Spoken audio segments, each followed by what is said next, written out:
அன்பான உறவு செல்லங்களுக்கு வணக்கங்க. இப்ப நம்ம விஜய் காவேரி நம்ம செல்ல குட்டிங்களோட கதைய ஒரு மாதிரியா கொண்டு போறோம் அப்படின்னு அன்பர்கள் சொல்லியிருக்காங்க. என்னோட பிரதர் ஒரு மாதிரியா சொல்றாங்க இல்லையா? நம்ம வீக்காவுக்கு காதல் கதையை பத்தி பேசுறதுக்கு பல விதமான காதல்கள் எத்தனை வேணாலும் வரலாம். ஏன்னா அவங்களோட காதலுக்கு அழிவே இல்லை, ஒரு குறுகிய வட்டமும் இல்லை. அவங்க பண்ணாத காதல் காவியம் உலகத்திலே இல்லாத அளவுக்கு பல விதமா பரவி கிடக்குன்னு சொல்லலாம். அந்த மாதிரி இப்படி போனா நல்லா இருக்கலாம், அப்படி போனா நல்லா இருக்கலாம் அப்படிங்கிற ஒரு எண்ணத்துல தான் நம்ம வீக்கா செல்லங்களோட கதையை பத்தி சொல்லிக்கிட்டு இருக்கேன். இப்போ நம்ம கதைக்குள்ள போலாமா? போன எபிசோட்ல விஜய்க்கும் காவேரிக்கும் 2 பேரும் பயணிக்கிற பேருந்து விபத்தாயிருது. அவங்க அம்மாவுக்கும் அடிபட்டுருது. விஜய் தன்னையே மறக்கிற அளவுக்கு அடிபட்டுறாங்க. இப்போ ஹாஸ்பிட்டலில் விஜய் காவேரியும் சந்திக்கிறாங்க. விஜய் பார்த்தோன்னே காவேரிக்கும் ஒரு பழைய நினைவுகள் வந்து போகுது. விஜய்க்கும் அதே மாதிரி தான் வருது, ஆனாலும் முழுசாக வரல. அங்கே விஜய் வந்த பஸ்ஸில் கூட வந்த ஒரு பொண்ணு, அந்த பொண்ணு காவேரி, அவங்களும் மதுரைக்கு தான் போகிறாங்க. அந்த பொண்ணு தான் விஜய்க்கு எல்லா உதவியும் பண்ணுது, கை குழந்தையும் பார்த்துக்குது. சாரதாவும் போய் பார்த்துட்டு ரொம்ப துடிச்சு போகிறாங்க. விஜய்னு ரொம்ப துடிக்கிறாங்க. அந்த பொண்ணுக்கிட்ட எல்லா விவரம் பேசிடுறாங்க. விஜய்க்கு தன்னை பற்றி யாருன்னே தெரியலைங்கிற நிலைமையும் சொல்கிறாங்க. அப்படியே சாரதா மயங்குறாங்க. என்ன இது இப்படி ஆயிடுச்சு அப்படின்னு. ஆனாலும் காவேரி பார்த்தீங்கன்னா, ஏன்னே தெரியலம்மா, இவரை பார்த்தா எனக்குள்ள ஒரு மாதிரியா வருதுமா அப்படிங்கிறாங்க. அதாவது வேனுக்குள்ள அவர் கையில் மாட்டின மோதிரம் காவேரி கையில் விழுகிறதுனால சாரதாட்ட காவேரி காமிச்சு சாரதாவுக்கு நினைவுகள் வருது. அதாவது விஜய் உயிரோட தான் இருக்காரு, இவர் இந்த மோதிரத்தை நம்ம காவேரிக்கு போட்டு விட்டது இவங்களுக்கு நல்லா தெரியும். அதை வச்சு இவங்க வேகமாக போயிட்டு தேடி பிடிச்சி விஜய்கிட்டையும் போய் பேசிட்டு வராங்க. ஆனால் சாதாரண ஒரு மனுஷனாக பார்க்குறாங்க, அவ்வளவுதான். இப்போ சாரதாவும் வந்துடுறாங்க. எப்போ டிஸ்சார்ஜ் அப்படின்னு சொன்னால் இன்னைக்கு ஒரு நாள் இருக்கணுங்க அப்படின்னு சொல்லிடுறாங்க. உடனேலாம் முடியாது அப்படிங்கிறாங்க. இப்போ காவேரி என்ன பண்ணுறாங்க, அந்த குட்டிமா பாப்பா நம்ம இருக்காங்கல்ல, அம்மு காவேரி குட்டி, அதே நினப்பில் இருக்காங்க. அந்த நினப்பு இருக்கோ இல்லையோ, அதை விட அவங்க அப்பாவை நினப்பும் வருது காவேரிக்கு. இங்கே சாரதாவனால இருக்க முடியலங்க. பெண்களை பொறுத்த வரைக்கும் சின்னோண்டு ஒரு விஷயம் தெரிஞ்சாலும் எல்லாத்துக்கும் பூதி பரப்பணும்பாங்க. இவங்களுக்கு எவ்வளோ பெரிய விஷயம். மாப்பிள்ளை உயிரோடு இருக்காரு, என்ன பண்ண முடியும்? ஒன்றும் பண்ண முடியல. இவர் தான் என் மாப்பிள்ளை, ஏன் இவன் புருஷண்டி அப்படின்னு காவேரிக்கிட்டையும் சொல்ல முடியல. ஏன்னா காவேரிக்கு தான் தன்னை மறந்து, அதாவது விஜய் யாருன்னே தெரியாமல் இருக்கிறாங்க. அதனால சொல்லக்கூடாது, ஏதாவது சொன்னால் ஆயிரும் அப்படின்ட்டு. இப்போ சாரதா என்ன பண்ணுறாங்க, சரி இந்த விஷயத்த நம்ம சொல்லணும் நம்ம பிள்ளைங்களுக்கு அப்படின்ட்டு பார்க்குறாங்க. காவேரி நின்றுக்கிட்டே இருக்குது. இப்போ காவேரி எங்கிட்டு விரட்டுறது அப்படின்னு பார்த்துட்டு, காவேரி எனக்கு தலை வலிக்குதுடி, சரிம்மா இப்போ என்ன பண்ணணும், போயிட்டு டீ வாங்கிட்டு வாடி, டீ இல்லைன்னா காஃபி ஏதாவது ஒன்று வாங்கிட்டு வா, உனக்கு டீ வேணா அங்கே குடிச்சிட்டு வா, இங்கே வந்து நீ என்னத்த குடிக்கிற, சரிம்மா அப்படின்னு கிளம்ப. ஏய் காவேரி, என்னம்மா கூடவே பச்சி கிச்சி ஏதாவது வேணுமா வாங்கி சாப்பிட்டுட்டு வா, ஒன்றும் அவசரம் இல்லை, பொறுமையா வா, சரிம்மா. என்ன அம்மா நம்மளை விரட்டுது அப்படின்ட்டு, சரி நமக்கு நல்லது தான், நம்ம போயிட்டு அந்த பாப்பாவை பார்க்கலாம், விஜயை பார்க்கலாம், ஐயோ கண்ணுக்குள்ளே இருக்காங்களே அப்படின்னு எஸ்கேப் ஆகிறாங்க காவேரி. இங்கே சாரதா கங்காவுக்கு கால் பண்ணுறாங்க, யமுனாவுக்கு, நர்மதா, எல்லாருக்கும். ஏய் என்னடி சீக்கிரம் எடுங்கடி, உங்களுக்கு ஒரு விஷயம் தெரியுமா அப்படின்னுட்டு. என்னம்மா என்னாச்சு? நம்ம விஜய் இருக்காருல்ல, காவேரி வீட்டுக்காரரா? ஆமாம், அவர் தான் ரொம்ப ஒன்றும் இல்லை அப்படி இப்படின்னு அதை சொல்கிறாங்களா. அதை வாயில் சொல்லவே எனக்கு மனசு வரலங்க. கல்யாணி பாட்டி வேணா அப்படி சொல்லியிருக்கலாம், ஆனால் இவங்க அப்படி சொல்லி வச்சுருக்காங்க. இப்போ சாரதா உண்மையாக உயிரோடு இருக்காங்கடி அப்படின்னு சொன்னோன்னே கங்காவுக்கு அவ்வளோ ஒரு சந்தோஷமா. என்னம்மா சொல்கிற, அவர் உயிரோடு இருக்காரா? என்னம்மா, யமுனாவுக்கு அதை விட எல்லாருக்கும் தூக்கி வாரி போடுது. அதுக்கப்புறம் நிவினுக்கும் சொல்றாங்க. நிவின் வந்துட்டு, என்னத்த சொல்றீங்க, விஜய் உயிரோடு இருக்காங்களா? ஐயோ எப்ப, எங்க இருக்கீங்க, எப்ப பாத்தீங்க அப்படிங்கிறாங்க. ஐயோ அப்படின்ட்டு நடந்ததை பூரா சொல்றாங்க. அப்படியா, அதே ஆஸ்பத்திரியில் இருக்காரா? ஐயோ நாங்க உடனே கிளம்பி வர்றோம். நீங்க உடனே கிளம்பி வந்து என்ன பண்ண போறீங்க? அவருக்கு தன்னை யாருன்னே தெரியாம இருக்காரு. என்னத்த சொல்றீங்க? ஆமாப்பா, வீட்டில் கோச்சிட்டு நான் பிள்ளையோட எங்கேயோ போறேன், அந்த வீட்டில் இருந்தா காவேரி நினைப்பு என்னை வாட்டுது, நான் இந்த உலகத்தை விட்டே போனாலும் போயிடுவேன், நான் என் பிள்ளையோட எங்கேயோ போய் உயிரோட வாழ்றேன் அப்படின்னு கிளம்பி வந்திருக்காருப்பா. ஐயோ! அப்புறம் அப்புறம் என்ன பஸ்ல வரையில ஒரு பொண்ணு கூட பக்கத்துல இருந்து பேசிக்கிட்டே வந்திருக்காங்க. குழந்தை அழுகுறதுனால அந்த பிள்ளையும் பார்த்துக்கிட்டே வந்திருக்கு. அப்பதான் எல்லாத்தையும் எடுத்து சொல்லியிருக்காரு. என் பொண்டாட்டி இந்த உலகத்துல இல்ல. அதனால நானும் என் வீட்ல இருக்க பிடிக்காம நான் கால் போன பாதையில போயிட்டு இருக்கேன் அப்படின்னு எல்லா விவரமும் சொல்லியிருக்காருப்பா. சொல்லி முடிக்கலப்பா. ஆக்சிடென்ட் ஆயிடுச்சு. நம்ம வண்டி அவர் வண்டியும் தான் அப்படிங்கிறாங்க. அச்சச்சோ! அப்புறம் அப்புறம் என்ன? அப்புறம் தான் அவருக்கு மண்டையில அடிபட்டு எல்லாமே மறந்துட்டாருப்பா. காவேரிக்காவது ஒரு 2 வருஷம் நினைவு தான் போச்சு. ஆனா அவருக்கு பிறந்ததுல இருந்து எல்லா நினைவும் தான் யாருன்னு கேட்கிறாருன்னா பாத்துக்குங்களேன் அப்படின்னு சாரதா சொல்றாங்க. ஐயோ! இப்படியா அவருக்கு கொடுமை நடக்கணும்? அப்புறம் காவேரி பார்த்தாளா? காவேரி பார்த்தாளா? அவ தான் எல்லாம் ஹெல்ப் பண்ணியிருக்கிறா. அவரோட மோதிரம் காவேரி கையில விழுந்திருக்கு. அவர் கையில் என் கையில பட்டோன்னே ஒரு மாதிரி ஆகுது. ஏம்மா ஏம்மான்னு துடிக்கிறாடா. பாத்தியா அந்த நினைப்பு வருது அப்பனா அப்போ கண்டிப்பா அவளுக்கு நினைவு வந்துருமா அப்படிங்கிறாங்க. நினைவு வர்றது இருக்கட்டும். இவளாவது நம்ம தான் அம்மா அக்கா தங்கச்சின்னு தெரியுது. ஆனா விஜய் தம்பிக்கு எதுவுமே தெரியலையே. எனக்கு ஒரு மாதிரியா இருக்குடி அப்படிங்கிறாங்க. அம்மா அம்மா நீ எதுவும் நினைச்சுக்காதம்மா விடுமா. அதெல்லாம் சரியாயிருமா. அப்புறம் அவங்க அட்ரஸ்லாம் வாங்கிக்கிட்டியா? ஏய் இன்னும் டிஸ்சார்ஜ் ஆகலடி இங்கே தாண்டி இருக்கிறாங்க. அப்புறம் ஏம்மா விடுற? நீ அந்த பொண்ணுகிட்ட பேசி அந்த தம்பி நான் கூட்டிக்கிறேன்னு சொல்ல வேண்டியதானே. ஏய் லூசாடி நீ என்ன சொல்லிடி கூப்பிட்டுக்கிறது? காவேரி யாரு எதுக்குன்னு கேட்க மாட்டாளா? அம்மா நீ இந்த சொல்லலாம்ல, உனக்கா சொல்ல தெரியாது? அப்படியே மாத்துறியே. இந்த குழந்தைய பார்க்க பாவமா இருக்கு, நம்ம கூட்டிட்டு போமா அப்படின்னு கேட்க வேண்டியதானே. அப்படியா சொல்ற? அட ஆமாம்மா. அவ தான் பிடிச்சிருக்குங்கிறாள்ல. இவரை பார்த்தா ஒரு மாதிரியா இருக்கு. குழந்தை எனக்கு பிடிச்சிருக்குன்னு சொல்றாள்ல. அப்படியே நீ சொல்லலாம்ல. அப்படியாடி சொல்ற? நான் தான் விட்டுடணும். சரி இப்போ ஒன்றும் இல்லை. இப்போ அவ கடைக்கு போயிருக்கா. வரட்டும். வந்ததுக்கப்புறம் எப்படியாவது பேசுவோம். பேசி வர வைம்மா. நம்ம வீட்டுக்கு வச்சுக்குவோம். என்னம்மா நம்ம மாப்பிள்ளைய நீ பார்த்துட்டு விட்டுட்டு வந்திருக்க. இது உனக்கு உனக்கு நல்லாவா தெரியுது? நீ எப்படிம்மா இப்படிலாம் விட்ட? அப்படின்னு கத்துதுங்க காய்ச்சி மூச்சுன்னு. சரி சரி விடு. உடனே நிவி இருந்துட்டு அத்தை நான் வர்றேன் அத்தை. தம்பி பார்த்துக்கலாம் நீங்கள் வேலையை பாருங்க. இவங்க எங்கேயும் போகல. அந்த பொண்ணு நல்ல பொண்ணு தான். அவங்க வீட்டுக்கு தான் கூட்டி போகுதான். அண்ணான்னு தான் சொல்றா. அம்மா அண்ணான்னு சொல்றாளோ இப்படியோ நம்ம உசுரம்மா விட்டுறக்கூடாதுமா. நான் பார்த்துக்கிறேன்டி இருடி. இப்போ காவேரி வரட்டும் அப்படின்னு சொல்லிட்டு பேசிக்கிட்டு இருக்காங்க. இப்போ காவேரி என்ன பண்ணுறாங்க? டீ கடைக்கெல்லாம் போகலைங்க. என்ன பண்ணுறாங்க? சரி போய் அம்மாவை பார்ப்போமா அப்படின்னு நினச்சிட்டு மெல்ல அம்மாவுக்கு தெரியாமல் அப்படியே எஸ்கேப் ஆகி ஓடுறாங்க. இங்கே குழந்தை அழுகுது. சரி சரி சரி என்ன பண்ணுறது? ஏன் அழுகுறீங்க செல்லக்குட்டி?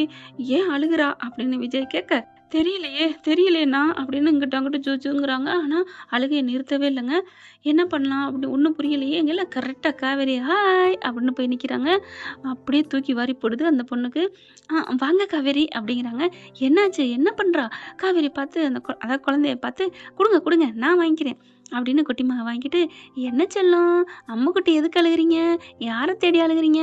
அம்மாவை தேடி அழுகுறீங்களா? நான் அம்மா வந்துட்டேன் அப்படின்னு கொஞ்சம் அப்படியே தூக்கி வாரி போடுது. 2 பேருக்குமே தான். விஜய்க்கும் சரி அந்த பொண்ணுக்கும் சரி. என்ன அம்மாங்கிறா அப்படிங்கிற மாதிரி அப்படின்னு சொல்லிட்டு 2 நட இங்கிட்ட அங்கிட்ட நடக்கிறாங்க. விஜய் அப்படி பார்க்குறாரு. அதாவது விஜய் பக்கத்தில் தான் இப்படிக்கா அப்படிக்கா போகிறாங்க. காவேரிக்கு மனசுக்குள்ள வருதுங்க விஜய் பத்தின நினைப்பு. அதனால இப்படியே சுற்றி சுற்றியே வராங்க. விஜய் அப்படியே காவேரி பார்க்குறாரு. பார்த்துட்டு இருக்கையில குழந்தை அழுகை நிறுத்துது. வாவ்! என்ன ஆச்சரியம்! குழந்தை அழுக நிப்பாட்டிட்டா. ஏம்மா காவேரி அப்படிங்கல.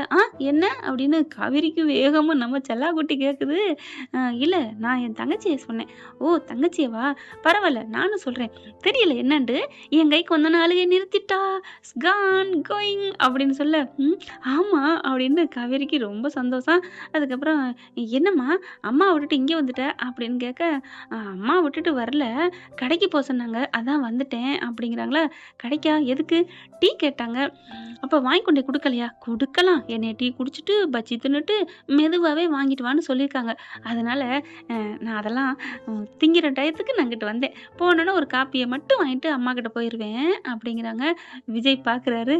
என்ன இந்த பொண்ணு இவ்வளவுதான் பேசுது, குழந்தை மாதிரி இருக்கிறா அப்படின்னு ரசிக்கிறாருங்க அவருமே. இப்போ 3 பேர் உட்காந்துருக்காங்க. இப்போ எனக்கும் கொஞ்சம் டீ குடிக்கணும் போல இருக்கே. விஜய் கேட்குறாரு. இப்போ என்ன டீ தானே இந்தா இப்போக்கு போயிட்டு அப்படி வாங்கிட்டு வரேன்னு துள்ளி குதிச்சுட்டு போகிறாங்க காவேரி. பாக்குது இந்த பொண்ணும். விஜயும் பாக்குறாரு. என்னம்மா இந்த பொண்ணு நமக்கு டக்கு டக்குன்னு செய்யுது. இவ்வளவுதான் நினைக்கிறா. இப்ப வந்தோனே நம்ம பாப்பாவும் அழுகைய நிப்பாட்டிர்றா. ஆச்சரியமா இருக்கு அப்படின்னுட்டு இருக்காங்க. ஓடி போய் உடனே காஃபி 2 பார்சல் வாங்குதுங்க. விஜய்க்கு ஒரு காப்பியும், அவங்களுக்கு ஒரு காப்பியும். அதுக்கப்புறம் பஜ்ஜியும் வாங்கிக்கிறாங்க பார்சலு. அங்க போய் சாப்பிட்டுக்கலாம் அப்படின்ட்டு. காவேரி காணோம்னு சொல்லிட்டு இங்க சாரதா என்ன பண்றாங்க, எங்க ஆள காணோம் போனவ அப்படின்னு அப்படி இப்படி பாக்குறாங்க. கரெக்டா இங்க காவேரி போயிட்டு இங்க குடுக்குது. இந்தாங்க ஒரு பொட்டணம், இந்தாங்க கப்பு அப்படின்னு சொல்லி, இல்ல இல்ல நானே அவுத்து தரேன்னு ஊத்துறாங்க. ஊத்திட்டு அந்த பொண்ணுக்கும் குடுக்குது. அம்மா பாப்பாவுக்கு அதெல்லாம் தனியா பால் வாங்கிட்டு வந்துட்டேன். இந்தாங்க ஆத்தி வாங்கிட்டு வந்துட்டேன். பாட்டில்ல ஊத்தி குடுக்கலாம். பாட்டில்ல ஊத்துங்க அப்படின்னு சொல்லிட்டு ஊத்துது. இந்தாங்க இந்தாங்க இருங்க இருங்க அப்படின்ட்டு என்ன பண்ணுது, அம்முக்கு குடுக்கறத விட விஜய்க்கு எடுத்து டக்குன்னு குடுக்குது டீய. இந்தாங்க குடிங்க அப்படிங்க. அ பாக்குறாரு. சரி குடுங்க. வாங்கிக்கிறாரு. அவருக்கு ஒரு ஒரு மாதிரியா இருக்கு காவேரி குடுக்குறதுக்கு. உடனே பரவாயில்லன்னு வாங்கிக்கிறாங்க. வாங்கி குடிக்கிறாங்க. அதுக்கப்புறம் பஜ்ஜியும் எடுத்து குடுக்குறாங்க. பஜ்ஜியும் வாங்குறாரு. சாப்பிடுங்க சூப்பரா இருக்கும். இன்னும் டீல தொட்டு தின்னு பாருங்களேன் செம்மையா இருக்கும் அப்படின்னு காவேரி சொல்ல, ஐயோ! அப்படின்னு விஜய் ரசிக்கிறாங்க. ரசிச்சுட்டு பஜ்ஜிய திங்கிறாரு. நீங்களும் குடிங்க அப்படிங்கிறாங்களா. அந்த பொண்ணும் எடுத்து குடிக்கிறாங்க. குடிச்சிட்டு இருக்கையில சாரதாவும் கரெக்டா தேடி வராங்க. தேடி வர்றதுக்கும் இவரு காஃபிய குடிக்கிறாங்க. இன்னொரு கொஞ்சம் குடிங்க நல்லா இருக்குல்ல, டேஸ்ட்டா இருக்குல்ல அப்படின்னு ஊத்தி நம்ம காவேரி விஜய்க்கு குடுக்குறாங்க. குடுக்கையில சாரதா வந்து காவேரி அப்படின்னு சொல்ல, ஐயையோ! அம்மா குரல் கேட்குதுன்னு படக்குன்னு திரும்புறாங்க. திரும்புனா அப்படியே காஃபி கொட்டி போயிருது. கொட்டுனோனே கை அப்படியே சூடாயிருது. அவர் கையிலேயே கொட்டிருதுங்க. விஜய் கையில. ஐயையோ! கொட்டிருச்சே கொட்டிருச்சே! சாரி சாரி சாரி அப்படின்னு சொல்லிட்டு கைய பிடிச்சு என்ன பண்றாங்க, டக்குன்னு ஃபுன்னு ஊதி விடுறாங்க. ஊதி விட்டு அவங்க வாயில விரல வச்சு அப்படியே ஈரப்படுத்துறாங்க. விஜய் தூக்கி வாரி போடுது. என்னாச்சு என்னாச்சு என்னாச்சு எப்படி எப்படி ஐயோ அப்படின்னு அந்த பொண்ணு துடிக்குது. வேகமா அப்படியே கையை வச்சு உறிஞ்சுறாங்க. ஐயோ என்னாலதான் ஆச்சு என்னாலதான் ஆச்சு அப்படின்ட்டு விஜய்க்கு ஒரு மாதிரி ஆகுது. என்ன இந்த பொண்ணு இப்படிலாம் பண்றாளே அப்படின்ட்டு கரெக்டா சாரதா வந்துடுறாங்க. சாரதா வந்து காவேரி இப்படி மாப்பிள்ளை கை இப்படி பண்ணிட்டு இருக்காளேன்ட்டு அப்படி ஒரு சந்தோஷம். என்ன இது இவளுக்கு நினைவு வந்துருச்சா? ஐயோ கடவுளே முருகா, என் பொண்ணுக்கு மட்டும் பழைய நினைவு வந்துருட்டா. எவ்வளவு சந்தோஷம். இவருக்கு நினைவே வராட்டியும் பரவாயில்ல, நான் தான் உன் பொண்டாட்டின்னு இவ வாழ்ந்துருவாளே, கண்ணுக்கு கண்ணா பாத்துருவாளே அப்படின்னு கிட்டக்க வராங்க. சாரதா வந்தோடனே கையை எடுத்துடுறாங்க. காவேரியும் என்னாச்சுமா என்னாச்சு? ஐயோ கை இவ்வளவு வீங்கிருச்சு அப்படியே நல்லா புசு புசுன்னு வந்துருதுங்க. சுட சுட இருந்ததுனால. அதுக்கப்புறம் நர்ஸை கூப்பிடுறாங்க. அக்கா சிஸ்டர் வாங்களே வாங்களே. காவேரியை போய் கூப்பிடுறாங்க. என்னாச்சு? ப்ளீஸ் ப்ளீஸ் கொஞ்சம் காஃபி ஊற்றி போச்சு ப்ளீஸ் இவ கைக்கு பாருங்களேன் அப்படிங்கிறாங்க. கையை பார்த்தா அப்படியே ஒரு மாதிரியா வெந்து போய் செவந்திருக்கு. இருங்க இருங்க ஆயின்மெண்ட்டுக்கு தர்றேன் அப்படின்ட்டு நரசு அப்படி போகுது. பின்னாடியே காவேரியும் போறாங்க. சாரதா பாக்குது. என்னது அப்படிங்கிற மாதிரி இவ்வளவு இருக்கா, என் நினைவு இவளுக்கு நினைவே இல்லாமலே இவ்வளவு பாசமா இருக்காளே அப்படின்னு சாரதா நினைக்கிறாங்க. அந்த பொண்ணு என்ன பண்ணுது, ஆமாம்மா அதான் எனக்கும் தோணுது, ஆனா ஏன் அண்ணாவுக்கு மட்டும் இல்ல அப்படின்னு நினைக்க, ஆமா அவர் தான் தன்னையே மறந்துருக்காரு. ஏதாவது 1 வருஷம் 2 வருஷம் அப்படின்னா கூட நினைப்பு வரும்னு சொல்லலாம். இவர் தான் பேர் யாரு தான் யாரு எதுவுமே நினைக்காம தெரியாம இருக்காரு. அப்படி இருக்கல கடவுளே இவருக்கு எப்ப நினைப்பு வரும் அப்படின்னு இந்த பொண்ணு நினைச்சிட்டு இருக்கு. இங்கே காவேரி அந்த நர்ஸு பின்னாடியே போயிட்டு, அக்கா அக்கா சிஸ்டர் சிஸ்டர் தாங்களேன் தாங்களேன் இருமா இருங்க எடுத்து தர வேணாமா, நீ என்னம்மா இந்த பறக்கிற, நீ பறக்கிறத பார்த்தா அவங்க என்ன உங்களுக்கு ரொம்ப நெருங்கின உறவா என்ன வேணும் அப்படின்னு கேட்க, அதெல்லாம் ஒன்றும் இல்லைங்க ஃப்ரெண்ட்ஷிப் தான் பழக்கம் தான் இப்பதானா இப்ப பழகுனவங்களுக்கா இவ்வளவு துடிக்கிற? ஏங்க எப்ப பழகுனா என்னங்க, அன்பு தாங்க ஒரு பாசங்க. யாரா இருந்தாலும் மக்களுக்கு சோசியல் சர்வீஸ் பண்ணணுங்க. இப்ப நீங்க இவ்வளவு பண்றீங்களே எதுக்காக? சம்பளத்துக்காக தான். இருந்தாலும் இவ்வளவு ஒரு மனிதாபிமானத்தோட பண்றீங்கல்ல, உங்களோட சேவையெல்லாம் எவ்வளவு பெரிய சேவை தெரியுமா? உங்களுக்காக நாடே பாராட்டணும், உங்களுக்கெல்லாம் விருது கொடுத்துட்டே இருக்கணும். யாரோ எவரோ அவங்களுக்காக அப்படியே பொண்ணுன்னு கூட பார்க்காம மருந்து வைக்கிறதும் அப்படி பார்க்கறதும் கவனிச்சு பார்க்குறீங்க பார்த்தீங்களா? நீங்களாம் பெரிய கிரேட்டுங்க. அப்படியே அந்த பொண்ணு கண்ணு கலங்குது. அக்கா ஏக்கா அழுகுறீங்க? இல்லைம்மா எங்களை பற்றி இவ்வளோ உயர்வா சொல்றியம்மா, யாருமே கண்டுக்க மாட்டாங்கம்மா. என்ன உங்களுக்கு இதான் வேலை, வந்து பாருவாங்க, அதை பண்ணுங்க இதை பண்ணுங்க, இப்படிதாம்மா அதிகாரமாக பண்ணியிருக்காங்க, நீ ஒரு ஆள் தாம்மா அப்படின்னு சொல்ல, அப்புறம் என்ன பண்ணுறது மருந்து கொடுக்கணுமே. ஆமாம் சிஸ்டர் கொடுங்க சிஸ்டர், இந்தோ உனக்கு நல்ல மருந்தே தர்றேம்மா. ஆ பாராட்டணும்னு நல்ல மருந்தா அப்படின்னு காவேரி நினைக்கிறாங்க. அதுக்கப்புறம் மருந்து எடுத்து கொடுக்குறாங்க. பார்த்து தடவிக்கோ, நானும் வரவா? வேணாம் அக்கா வேணாம், நானே போய் தடவிக்கிறேன் அப்படின்னு காவேரிக்கு தன்னை அறியாமலே காதலை வளர்த்துக்கிட்டே இருக்கிறாங்க. கொண்டுட்டு போய் மருந்தை வேக வேகமாக தடவி விடுறாங்க. அதுக்குள்ளே சாரதா என்ன கேட்கணுமோ அந்த பொண்ணுக்கிட்டையும் விவரத்தை கேட்குது. அட்ரஸ் ஃபுல்லாக வாங்கிக்கிறாங்க. கண்டிப்பாக நாங்கள் மாறோம் அப்படிங்கிறாங்க. சாரதாவும் விட்டு கொடுக்க மனசே இல்லைங்க. மாப்பிள்ளை உயிரோடு இருக்காருன்னு தெரிஞ்சதுக்கப்புறம் எப்படி விடுவாங்க? நானே எடுத்து வைக்கிறேன், சின்ன பிள்ளைங்க மாதிரி கையை கொடுங்க அப்படின்னு வேக வேகமாக அப்படியே அழகாக மயில் இறகுல வாடுற மாதிரி அப்படியே தடவி விடுறாங்க. விஜய்க்கு ஒரு மாதிரி ஆகுது. நல்ல பொண்ணாக தான் இருக்கிறா அப்படின்னு சொல்லிட்டு பார்க்குறாங்க. சாரதா பார்த்துட்டு, அம்மா உங்கள் பொண்ணு நல்ல பொண்ணாக வளர்த்துருக்கீங்க அப்படிங்கிறாங்க. ரொம்ப நன்றி தம்பி அப்படிங்கிறாங்க. பரவாயில்லம்மா இருக்கட்டும் அப்படிங்கிறாங்களா. அப்புறம் குழந்தைய தரீங்களா அப்படின்னு காவேரி கேட்க, குழந்தைய கேட்டோன்னு அந்த பொண்ணு என்ன பண்ணுது, இந்தாங்க எடுத்துக்கோங்க உங்களுக்கு இல்லாதா அப்படின்னு தூக்கி கொடுக்க விஜய்க்கு ஒரு மாதிரி ஆகுது. என்னம்மா ஏன் டக்கு டக்குன்னு அவங்ககிட்ட கொடுக்குற, அவங்களுக்கு குழந்தைய பற்றி என்ன தெரியும், கீழே கீழே போட்டா அப்படின்னு விஜய் சொல்ல, அண்ணா அப்படிலாம் சொல்லாதீங்கண்ணா, குழந்தைய நீங்கள் நான் நம்மலாம் தூக்குறத விட அவங்க எவ்வளோ அழகாக தூக்குறாங்க தெரியுமா, என்னங்க காவேரி அப்படிங்கிறாங்க. ஆமாம், கை கொடுங்க, என்னை பற்றி நல்லா புரிஞ்சு வச்சிருக்கீங்க, செல்லக்குட்டி அழுகாதீங்க அப்படின்னு சொல்லி மறுபடியும் தூக்கி கொஞ்சிக்கிறாங்க. சாரதா பார்க்குது, சரிடி வா நம்ம போவோம். ஏம்மா அதுக்குள்ளே கூப்பிட்ற? இல்லடி பச்சி திங்கணும், காஃபி ஆறி போயிரும்ல, அம்மா இங்கே உட்காந்து குடிமா, கொடுங்க அந்த கப்பை கொடு அப்படின்னு ஊற்ற ஆரம்பிக்கிறாங்க. பிள்ளைய அவங்ககிட்ட கொடுத்துட்டு, இந்தாங்க பிடிங்க விஜய் அப்படின்னு விஜய்கிட்டே போய் கொடுக்குறாங்க. அவங்களோட ஸ்பரிசம் விஜய்க்கு ஒரு மாதிரி ஆகுது. டக்குன்னு கொஞ்சம் ஒதுங்கிக்கிறாரு. பார்க்குறாங்க காவேரி, ஹலோ என்ன நாங்கள் ஒதுங்கணும், நீங்கள் ஒதுங்குறீங்க, ஏன் நாங்கள் ஒதுங்கக்கூடாதா, எங்களுக்கு என்ன, நாங்களும் தன்மானத்தோடு தான் இருக்கிறோம் அப்படின்னு விஜய் சொல்ல, நாங்கள் மட்டும் என்ன குழந்தைய கொண்டாந்து கொடுத்தா ரொம்ப அப்படியே ஒதுங்குறீங்க. 2 பேரும் ஆரம்பிக்குதுங்க. சாரதா பார்க்குது, ஐயோ இதுகளுக்கு என்ன இன்னும் இந்த இது முடியவே இல்லையா அப்படின்னுட்டு அதுக்கப்புறம் காவேரிக்கு வேகமா அம்மாவுக்கு ஊற்றி கொடுக்குறாங்க. காவேரி நீங்களும் குடிங்களேன் அப்படின்னு அந்த பொண்ணு சொல்ல, குடிக்கிறேன் அப்படின்னு நம்ம செல்லக்குட்டி உட்காந்து குடிக்க ஆரம்பிக்குது. காஃபியை வாயில் வைக்குது. வச்சகையோட விஜய் தாங்க பார்க்குது. அதுக்கப்புறம் காஃபியை குடிச்சிட்டு பச்சி எடுக்கிறாங்க. பச்சி எடுத்துட்டு நிறைய காஃபி இன்னும் இருக்குது. அதை மறுபடியும் கப்பில் ஊற்றி பச்சி அதுக்குள்ள நினச்சி, சூப்பர், ஐயோ அப்படின்னு விஜய் நினைக்கிறாரு. இது ஒரு டேஸ்ட்டுன்னு சாப்பிட்றத பாரு அப்படின்னு நினைக்கிறாங்க. அந்த பொண்ணு, விடுன்னு அவங்கவுங்களுக்கு ஒன்று பிடிச்சிருக்கு, இதில் என்ன பண்ண முடியும் அப்படிங்கிறாங்க. அதுக்கப்புறம் சாரதா வந்து, தம்பி நீங்கள் எதுவும் கவலைப்படாதீங்க தம்பி, உங்களுக்கு சீக்கிரமே சரியாயிரும், நீங்கள் பயப்படாதீங்க. பரவாயில்லம்மா அப்படிங்கிறாங்க. அதுக்கப்புறம் அங்கே தான் வர்றீங்க, நானும் அங்கே தான் வர்றேன், கண்டிப்பாக உங்களை நான் அடிக்கடி பார்ப்பேன், நீங்கள் பயப்படாதீங்க, அம்மா பாப்பாவுக்கு எதுவும் ஆகும்னு நீங்கள் பயப்படாதீங்க, அவளை நாங்கள் பேத்தி மாதிரி பார்த்துக்குறோம் சரியா அப்படிங்கிறாங்க. அதுக்கப்புறம் எப்போ டிஸ்சார்ஜ் சொல்லியிருக்காங்க, இன்னைக்கும் சொல்லியிருக்காங்க இல்லாட்டி நாளைக்குன்னு சொல்லியிருக்காங்க அப்படின்னு அந்த பொண்ணு சொல்ல, சரிம்மா நம்ம 2 பேருமே ஒன்றாவே போகலாமா, கார் பிடிச்சி உங்களை உங்கள் வீட்டில் இறக்கி விட்டு நாங்கள் எங்கள் வீட்டுக்கு போகிறோம் அப்படின்னு சாரதா சொல்ல, சரிங்கம்மா இது உங்கள் சொத்து, நானா மாட்டேங்கிறேன் அப்படின்னு சொல்ல, என்ன உங்கள் சொத்து அப்படின்னு காவேரி விஜய் கேட்க, இல்லைம்மா அன்புன்னு சொல்ல வந்தேன், இது உங்களோட அன்புன்னு சொல்ல வந்தேன் அப்படியே மாத்துறாங்க. சாரதாவும் ஐயோ மாட்டிக்க தெரிஞ்சமே அப்படின்ட்டு, சரி நீங்கள் இருங்க நாங்கள் கிளம்புறோம் அப்படின்னு கிளம்புறாங்க. கண்டிப்பாக நம்ம எல்லாரும் ஒரே காரில் தான் போகிறோம் ஓகேவா, அம்மா எப்படிம்மா நான் நினச்சதே நீ சொல்லிட்ட அப்படின்னு சாரதாவை காவேரி கட்டிக்கிறாங்க. விஜய்க்கும் ஒரு மாதிரி ஆகுது. இந்த பொண்ணு ஏன் இந்த பொண்ணை பார்த்தாலே ஒரு மாதிரி ஆகுதே அப்படின்னு நினைக்கிறாங்க. அதே மாதிரி நைட்டும் ஆயிடுது. சாப்பிட்டு முடிக்கிறாங்க. சாப்பிட்டு முடிச்சதுக்கப்புறம் இட்லி போயிட்டு வாங்கிட்டு வந்து கொடுக்குதுங்க நம்ம காவேரி தான். ட்ரீட்மெண்ட்டு நல்லபடியாக முடிஞ்சிருது. ஒன்றும் இல்லை டிஸ்சார்ஜ் ஆகிக்கலாம் அப்படின்னு டிஸ்சார்ஜ் சம்மரி கொடுக்குறாங்க. எல்லாம் வெளியில் வந்து நிற்கிறாங்க. கார் டாக்ஸி புக் பண்ணிடுறாங்க. விஜய் உட்கார வச்சுக்கிறாங்களா. இங்கே சாரதா அந்த பொண்ணு எல்லோரும் பின்னாடி உட்காந்துக்கிறாங்க.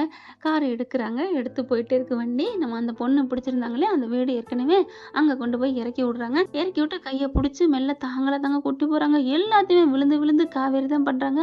குழந்தைய தூக்கிட்டு போகிறது என்ன, குழந்தைய விடவே மனசு இல்லை, நான் பாப்பாவை தூக்கிட்டு போட்டுமா அப்படின்னு கேட்க, தாராளமாக அம்மா கிட்ட நானும் மாட்டேங்கிறேன், ஆனால் அப்பா விட மாட்டாரேன்னு மனசில் நினச்சிட்டு, இல்லைம்மா நீங்கள் எப்போ வேணாலும் வந்து பாருங்கள் போங்க அப்படிங்கிறாங்க. விஜய் பார்க்குறாரு. என்னமோ தெரில இந்த பொண்ணு என் மனசுக்குள்ள ஒரு மாதிரியாக பண்ணுறாளே அப்படின்னு விஜய் நினைக்கிறாங்க. சரி நாங்கள் கிளம்புறோம் அப்படின்ட்டு காவேரியும் சாரதாவும் கிளம்புறாங்க. சாரதாவுக்கு மனசு இருக்கோ இல்லையோ காவேரிக்கு அந்த குழந்தைய விட மனசு இல்லை. விஜயும் விட மனசு இல்ல. இருந்தாலும் வருவோம். இங்க தானே இருக்க போறோம். அடுத்த தெரு தானே அப்படின்னு சொல்லிட்டு அடுத்த தெருனா கொஞ்சம் தள்ளிதாங்க. சாரதாவோட அவங்க சித்தப்பா பையன் அண்ணன் வீட்டுக்கு தான் கிளம்புறாங்க. 2 பேரும் போய் இறங்குறாங்க. அங்க அண்ணன் இருந்துட்டு, "வாம்மா, வாம்மா, வாம்மா என்னம்மா? என்ன ஆச்சு? ஏதோ சொன்னா" அப்படின்னு அவங்க சொல்ல, "அத ஏன்னே கேட்குற?" அப்படின்னு சொல்லிட்டு எல்லாத்தையும் சொல்றாங்க. "ஏம்மா உடனே சொல்லிக்க கூடாதா? நான் வந்திருக்க மாட்டேனா?" அப்படிங்கிறாங்க. "வேணாண்ணே, உங்களுக்கு எதுக்கு கஷ்டம் குடுக்கணும்னு தான் நான் சொல்லல" அப்படின்னு சொல்லிட்டு உள்ளார போறாங்க. அவங்க பசங்கலாம் வராங்க. "வாங்க அத்த வாங்க" அப்படின்னு சொல்லி எல்லாரும் பேச ஆரம்பிக்கிறாங்க. ஓகே ஃப்ரெண்ட்ஸ், பார்க்கலாம் இதன் தொடர்ச்சிய அடுத்த பகுதியில. இந்த பதிவு உங்களுக்கு பிடிச்சிருந்துச்சுன்னா, ஐ லவ் விகா குட்டிமா அப்படின்னு கமெண்ட்ஸ்ல தெரிவிச்சிருங்க. இந்த வீடியோ உங்களுக்கு பிடிச்சிருந்தா தயவு செய்து லைக் பண்ணுங்க. இன்னும் அப்டேட்ஸ்க்காக சேனலை சப்ஸ்கிரைப் பண்ண மறக்காதீங்க. நம்ம கிட்ட இருக்க எல்லா சேனல்ஸோட லேட்டஸ்ட் வீடியோ அப்டேட்ஸ்க்காக மேல ரைட் சைடுல காட்டுற லிங்கை கிளிக் பண்ணி வாட்ஸ்அப் குரூப்ல ஜாயின் பண்ணுங்க. உங்களிடம் விடைபெறுவது நான் உங்கள் மெஹர்.